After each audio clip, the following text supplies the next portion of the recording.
যুদ্ধবিরতির পর এবার হরমুজ প্রণালী থেকে নোঙর তোলার অপেক্ষায় বিশ্বের বিভিন্ন শিপিং লাইনের অন্তত ৮০০ জাহাজ। গুরুত্বপূর্ণ এই সমুদ্রপথে নৌযান চলাচল স্বাভাবিক হবার অপেক্ষায় আছে আন্তর্জাতিক শিপিং লাইনগুলো। তবে পুরোদমে কার্যক্রম শুরুর আগে যুদ্ধবিরতির বাকি পদক্ষেপের দিকে তাকিয়ে ব্যবসায়ীরা। যুদ্ধবিরতির পর এবার হরমুজ প্রণালী অতিক্রমের আশায় নোঙর তুলেছে অপেক্ষমান জাহাজগুলো।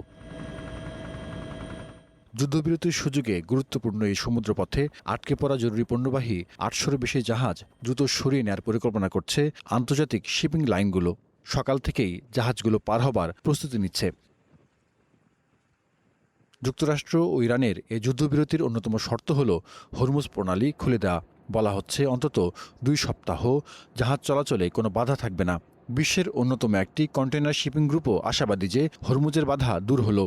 যদিও কেবল যুদ্ধবিরতির ঘোষণায় এ পথে জাহাজের চলাচলের সুরক্ষাকে নিশ্চিত করে না বলে মনে করে এই ডেনিশ শিপিং গ্রুপ।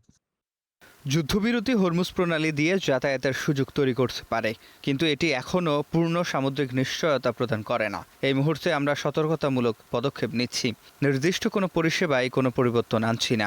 হরমুজ অতিক্রম করার যে কোনো সিদ্ধান্তের আগে ঝুঁকি মূল্যায়ন, নিরাপত্তা পরিস্থিতি পর্যবেক্ষণ, সংশ্লিষ্ট কর্তৃপক্ষ ও অংশীদারদের কাছ থেকে প্রাপ্ত নির্দেশনার উপর ভিত্তি করেই নেওয়া হবে।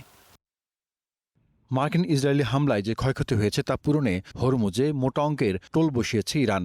যেসব নৌযান হরমুজ ব্যবহার করতে চায় তাদেরকে মানতে হবে নানা নিয়মকানুন। এমন নানা অনিশ্চয়তার জন্য উপসাগরীয় অঞ্চলের অনেক বন্দরে কার্গো বুকিং স্থগিত আছে। তাই নতুন প্রোটোকলটি পরিষ্কার হবার আগে কোনো ঝুঁকি নিতে চাইছে না আন্তর্জাতিক শিপিং লাইনগুলো। তবে যুদ্ধবিরতির আগে ফরাসি কন্টেইনার সহ বেশ কয়েকটি জাহাজ হরমুজ প্রণালী অতিক্রম করেছে। আন্তর্জাতিক সংবাদ মাধ্যমের খবরে বলা হয়, ইরানের অবরোধের মধ্যেই গত সপ্তাহে সিজিএম এর একটি জাহাজ এবং ওমানের সঙ্গে যুক্ত ৩টি ট্যাঙ্কার পারস্য উপসাগর ছেড়ে চলে গেছে। স্বাভাবিক সময়ে হরমুজ প্রণালী দিয়ে বিশ্বের তেল ও গ্যাসের প্রায় ১/৫ চলাচল করে। নিরাপদ যাত্রার প্রতিশ্রুতি সত্ত্বেও হরমুজে ইরানের পক্ষ থেকে কাগজপত্র যাচাই, পূর্ব অনুমোদন, আইআরজিসির পাহারায় ট্রানজিট নেওয়া সহ নানা জটিলতা এখনও দূর হচ্ছে না।